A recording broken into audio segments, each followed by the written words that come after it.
Hello everyone, my name is Damon Krasinski, the owner and operator of DK Film Studios, and the director of this very short film, Long-Awaited Misunderstanding. So, let's get on into it. Tariq was a member of the crew. He had some really good ideas for the film, some of which I wish we were able to do. He was a valued member of the crew. He will be missed. So, let's start at the beginning of this film.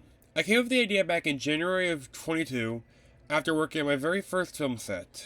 I was watching a video about coming up with an idea for a short film and got some advice that stuck with me since it is the driving force behind each idea I make for the film, for the studio. That advice is find something you are curious and or passionate about and find people to help you put it on the screen. I've been curious about romance and being in love, and I'm passionate about science fiction, so I decided to combine the two to create the film you see today. Originally, when I came up with the idea for the film, I was thinking of making this film outside of class, until I was talking with one of my suite mates who was working on his senior film at the time. He recommended that I make it my senior film, and I decided to do it. My original idea to do was Spy vs. Spy, which is now Agent vs. Agent. So, this film was made as my senior film for college. For that, we had a time limit of 10 minutes. I wish I could have done more with the idea. One of the earlier drafts focused on Boris trying to get a promotion at work, and also showed how Boris and Mary Jane first met. Now, I do still have that version of the script, and I'm planning on using it as a starting point when I go to expand on the story some more. To say this film was easy to make would be an understatement. One of my fellow classmates said while in pre-production that this was the most setback-laden senior film. I'm not going to go too crazy into it, but we had a producer drop out of the project. I decided to keep him as a co-producer. That was Tariq, since it was his and my new producer's first time producing a film. We have 3 different cinematographers for this film and had to change both of our actors. A lot went wrong with making this film, but it's made. I look back on the film with fondness, even though it was stressful. I'll gladly do it again, and I am. In this scene, they're watching a film set in a book series that I'm currently working on called The Warrior series. You can see the poster for it, Calamity, and the Chase series in the background of the next scene.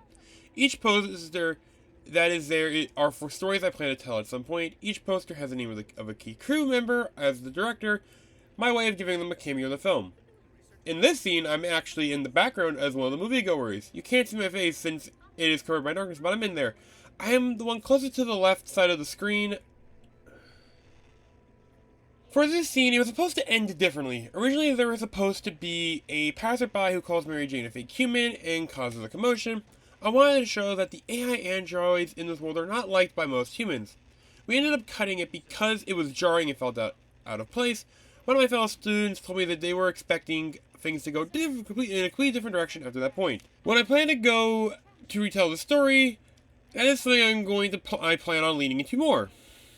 Mary Jane's line about how she understands the idea of love is borrowed from Titanfall 2. I really like that line and I felt it would work wonderfully in this film. Speaking of Mary Jane, let's talk a bit about her. The components on her wrists and neck all have a purpose other than to help signify that she's an AI android. Her neck component shows her power level, emotion state, and status. The emotion state would ideally change, but given the limitations we had, I made it pink to show she's falling in love. Her left wrist has the company that made her logo, batch number, and build date. On her right wrist has her age, contacts, and name. I would like to do her components differently next time. They are fine for what we needed to do, but even then, I felt they could have been done differently. The VFX in the film are amazing. When this was being made before premiering at Mason's Film Festival, we didn't get all of them done due to how little time we had. Our original VFX artist was using Nuke, which was one of the programs that is used for Marvel movies. The film VFX is what I believe got us the award for Best VFX. Corey came in and redid them himself. I really like how they came together, and I think he did an amazing job with them. So, in the next scene, there is a sign that talks about how AI androids can change the color of their eyes. That was done because our actress for Mary Jane, Sarah, couldn't wear the contacts we had for her on the second and third day of filming. I didn't want to force her to wear them, so we went on without her wearing them. The mention of the color change was to help explain why they changed, though there was something I was wanting to do with Mary Jane at the start of the film. I wanted her to not be wearing them as she is trying to hide that she's an AI android. But as the film went on, she'd be showing her real eyes, which would be the contacts. That's something I'm hoping to do when I go to remake the film. Speaking of the actress who played Mary Jane, Sarah was amazing. I really enjoyed working with her, and I plan to do so again at some point. I feel like she put her A game to this. Meanwhile, Marco, the man who played Boris, didn't really, I feel. He gave a pretty good audition, but he didn't bring his A game to set. I won't go into what he did, but honestly, I wasn't a fan of him. I did the best I could to get what I was looking for from him on set, especially in this scene, as I feel it's the emotional crux of the film. I feel like I could have done more, but didn't. Though, if I did do more, he may not have given it to me. So, as much as I would have wanted him to give me more what I'm looking for, it would have been up to him to give it to me. I really like the score that the composers did for the film. They are graduates from Juilliard, and they were willing to do the score for the film. I am really happy with how the score came together. I feel it matches the vibe for the world beautifully. Trig was the one who found them, and I'm quite happy that he did. So, the misunderstanding that these two have. This is something that autistic people tend to deal with. We can take things literally and at face value. We may not understand the subtext of what is actually being said. That's the case with this disagreement. Boris didn't understand that Mary Jane wanted him to compromise with her. I wanted to have the actor pull up a map to try to find where halfway is for them during the phone conversation, but that didn't happen. I understand what it means, but if I did it, my reaction would be the same as Boris.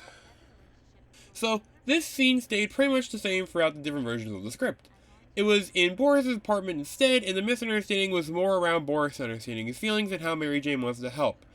There was also a scene where the two were making pasta together, and she said, "I love you," along with it to Boris in bed.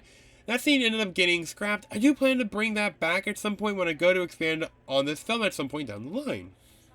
The two waking up the following morning is a nice scene. That wasn't originally in the script.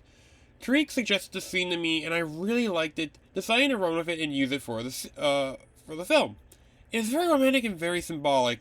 The reason why Mary Jane says "I love you" is because she has seen that Boris is willing to make things up to her, and while hasn't put in the effort of meeting her needs just yet, she knows that he will. Boris staying the night was, in a way, him showing that he's willing to meet her needs. If I had more time, I'd probably have pushed that moment back to later on, but due to how long the film needed to be, it ended up being in the film. Originally, this wasn't in Boris' room. Mary Jane was the one wrapping her arm around him. While I didn't mind that, it ended up being in Mary Jane's room instead, given that we were now in her apartment. After this scene, we were supposed to meet Boris' best friend Doug. He talks to Boris about how he wants to spend his 1-year anniversary with Mary Jane. Doug originally had a bigger role in earlier drafts of the script, but as time went on, his role got more and more smaller to the point where he got cut out of the film entirely. When I do go to remake the film, Doug will play a key role in the film. I will also give Mary Jane a best friend and show things from her perspective as well. So, originally, this scene wasn't the last scene in the film. There was a scene afterwards that showed Boris and Mary Jane walking in the park, where they had their first kiss. When I showed this to my classmates, they suggested taking that scene out, having it end on the scene instead. Well, I did like that scene, feeling like this is where everything comes together for the big finish. I'm glad we went with this scene as the ending. It's a lot more colorful and vibrant, plus the look the two give. I feel the audience knows how they both feel about each other. As I alluded to in this commentary, I plan to revisit the film at some point in the future. The plan is to do 3 feature-length films that show the two in different stages of the relationship, all the while dealing with the increasing hostility toward AI androids, along with showing how that'll impact the relationship. Before I get into that, I am going to want to take some time away from this film due to the fact that I've spent quite a while on the film. I would like to focus on other projects along with get some feature-length scripts and films made as well. I hope you learned something from this Dark Characters commentary. I enjoy making this for you guys. Please hit the subscribe button so you don't miss out on the other films and the commentaries surrounding them. I'll see you all next time.